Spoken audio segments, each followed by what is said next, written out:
guitar neck, it was actually a multi-piece kind of composite thing, where instead of just taking a chunk of wood, big block of mahogany, and cutting it out a cross section, yeah, we've done it that way, but that really was kind of a cost-saving measure because it just didn't take as much time. You didn't have to glue anything together. You didn't have to do any complicated joinery. The way that a proper guitar neck used to be built was a separate headstock section, the main shaft of the neck, and then a heel built up. Because this was a far stronger way to build a neck. You'd have a really straight grain piece of mahogany with the wood fibers all at the correct orientation. You would do a real complicated joint, either a scarf joint or a traditional, like what they call a diamond or dart headstock now.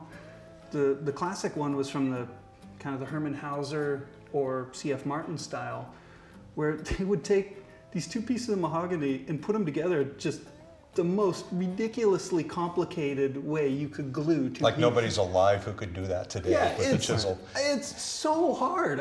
I've done it, and it's just, you'll spend all day making this one stupid joint. And it works really well. It makes a ridiculously strong, stable neck, far stronger than a one-piece neck.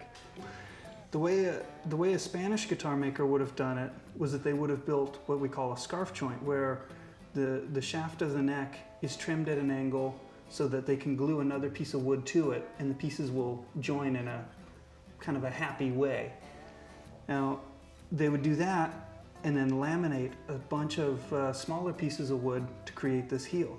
That ended up in a really straight, strong neck, but it takes effort.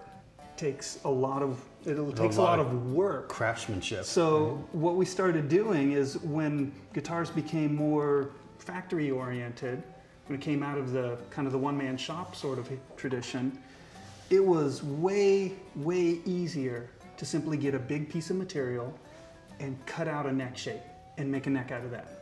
Because you don't have any joints to make. And the material was abundant. The material it was practically free.